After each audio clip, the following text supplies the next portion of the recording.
You look at the stats, you're like, wow, this guy's really good. Not really. He was playing garbage teams. He played one team that quit on their coach, the Dallas Cowboys, at home. And that was basically, what did we score? 17 points. They scored 9. They didn't show up at all. If they showed up like they did week 17 against Washington, they should have kicked our ass. We weren't a very good team last year at all.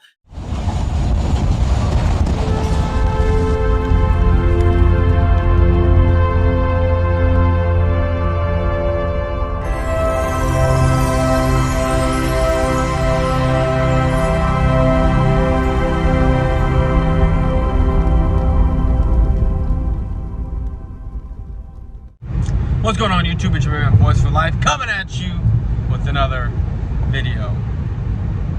Now that's an Eagles fan I can get behind. That's an Eagles fan that knows what he's talking about. I've been saying this for the longest time. I've been saying it before Jalen Hurts was drafted.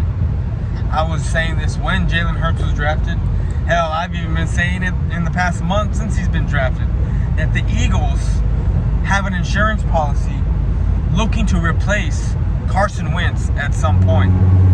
And let's just face it, I'm not the only one thinking it. Now I do disagree with something he said, and I think it's in one of these clips, because we're going to look at certain clips here that I took out of his video that I want to talk about. And I'm taking these clips out because they're important to what I'm saying. They're important to what I've been saying. That the Eagles didn't improve on anything. They didn't improve from last year. What did they do? They drafted like what, 4 or 5 receivers? They have 14 on the books right now. 14 drafted guys. Or not drafted guys, but 14 receivers right now. Teams normally keep 6, maybe 5, maybe 6 at the most. What's going to happen to the other 8, other 9? A couple of more practice squad, but the others are going to go elsewhere. Why? Because you have Alshon. Because you have Deshaun Jackson. Jalen Reagor is probably going to make the team. And then you got JJ, because they're not going to give up on JJ. And then you got Goodwin, who is speed guy at best. You have 3 or 4 guys that are the same. Don't run the route tree that well.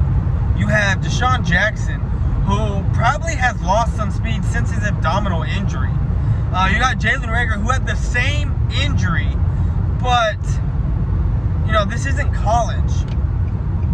And now you have Goodwin, who wasn't an integral part to the 49ers getting to the Super Bowl. What do these guys have in common? They're all speed guys. That's all they are. But we're not going to look at that right now. What we're looking at is, let's just dive into the first clip of Nitrofreak, and let's listen to what he said, and we're going to talk about it, because there's some talking points that I agree with. Now, they signed Carson Wentz to a 4-year contract extension last offseason, all right, which means the deal kicks into place effectively this season. All right, and there's an out after 2022. Now, after 2022, I feel like the Philadelphia Eagles put this into their mind. They're like, all right, so Carson Wentz really hasn't played up to his standards since 2017, where he looked brilliant. He looked like the best the best professional QB in the league. So basically, we have an out after 2022. It'll be his 3rd year of his contract. We have an out. We can either trade him away to a team looking for a 1-year deal at quarterback because they need a quarterback, or we could stick with him and trade Jalen Hurts away that we've groomed for the last couple of years and get top assets, maybe a top pick overall. Who knows? Maybe we could get a 1st-round pick overall. So in that first clip, let's look at it. Okay. I've been saying it. When they drafted Jalen Hurts, you don't just draft a number 2, a quarterback in the 2nd round like that. After you just given your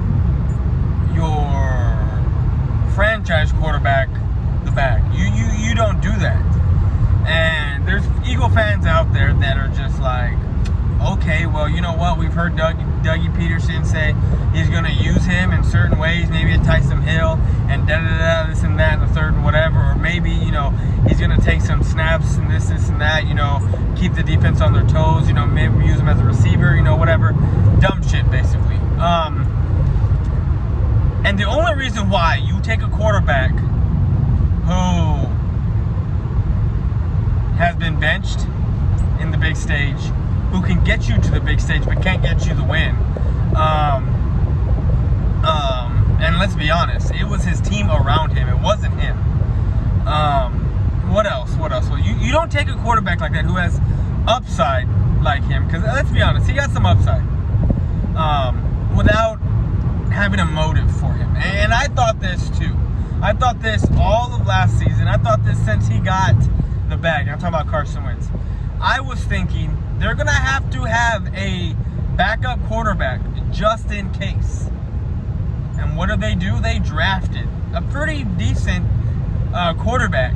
I don't think he's NFL ready. I don't know if he'll ever be unless he gets into some games, because there's a difference between playing in practice and playing in a game. And this is where I agree with Nitrofreak, because there's two things here that I agree with and I disagree with. One is they drafted Jalen Hurts for an insurance policy, just in case. And I do agree with that they drafted him to groom him just in case they want to trade him, and Carson Wentz does live up to this potential. But where I disagree with is I do not think that they're going to get a top asset for him. He is not, I repeat, not NFL ready. I don't know if he'll ever be NFL ready. Maybe you can swindle some team into that's very desperate for a quarterback and think Jalen Hurts might be the answer, and maybe you'll get a second round pick and get your value back. But if not, if Carson Wentz fails and Jalen Hurts is your guy, you're doomed. You're doomed. He doesn't have the arm as Carson Wentz. He doesn't have the legs as Lamar Jackson, who he has been compared to by one of your Eagles, Marty Mortonway, by one of the guys, and one of the guys on when you're front office. Sorry, fucking idiot. He doesn't realize that I don't have a stop sign. I have a yield sign, which means slow down, and he has to stop. So I should have had the right of way. But anyways, I stopped to let him go. But yeah. So those are the things I agree with and I disagree with. But let's get into this next clip of Nitrofreak. But something tells me in the back of my mind that the Philadelphia Eagles know exactly what they're doing. They're lying to Carson Wentz. They're basically saying, you are our guy, and there's nothing that's going to change that down the road. But in the back of their mind, they're like, listen, this is an insurance policy in case shit hits the fan.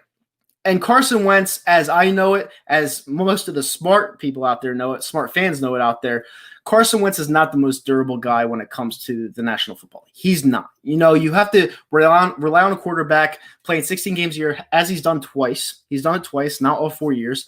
And in those games, you have to be productive the whole game. And he hasn't. He's taken sacks. He's thrown away bad balls. He missed open targets. And he hasn't been the same guy since 2017. Last year, like, his numbers were flashy. He threw for 4,000 yards to, let's face it, acme players like Zomp likes to say. But nothing. If you're watching the game, nothing in the games that he was playing were flashy. They were just stats. If you look at the stats, you're like, wow, this guy's really good. Not really. He was playing garbage teams. He played one team that quit on their coach, the Dallas Cowboys, at home. And that was basically, what did we score? 17 points. They scored 9. They didn't show up at all. If they showed up like they did week 17 against Washington, they should have kicked our ass. We weren't a very good team last year at all. That's your guy saying it. Cool Cat, Bird Gang Sports, Lord Brunson, Eagles Champ 1, whatever Eagle YouTuber watches this, Scott Robinson, any of y'all that watch this, it's your guy saying this. Your guy said it. And he's speaking facts. He's speaking truth. You weren't a very good team last year. And the reason why you ended up taking over and winning the division is what I've said what I've been saying. Is that you beat a team that quit on their coach.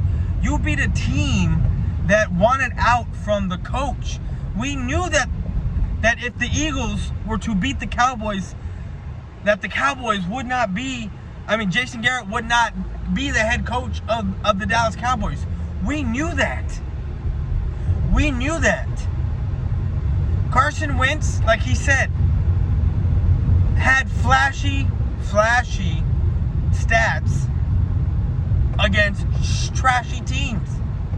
The same teams we played, essentially. And the only reason why you won is because we quit on our coach. That was it. You weren't better than us. I've said this multiple times to numerous Eagle fans. They tell me, oh, well, we beat you. We're the better team. How come we were able to beat you in the divisional? To beat you for the division. And I tell them, you did not beat us due to lack of talent, because our talent supersedes all the talent in the NFC East. It does. Where you beat us is with the coaches, because we have a mediocre coaching. We had a mediocre coaching staff, and I've said it, and so have plenty of the Cowboy fans. But Eagle fans don't want to hear it. Eagle fans think that, oh, they beat the Cowboys and that's it. It's not all black and white the way they think it is.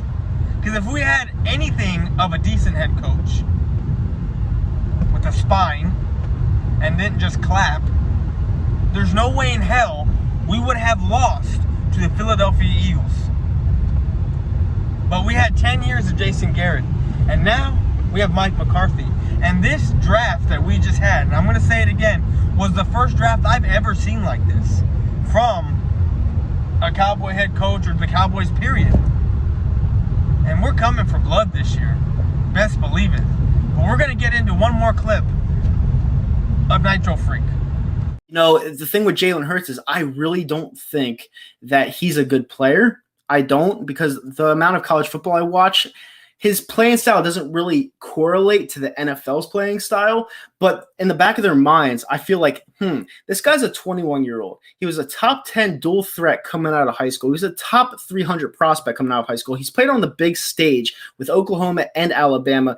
One of those games being in the national championship game where he did get pulled at halftime for Tua Tagovailoa, however you say that name.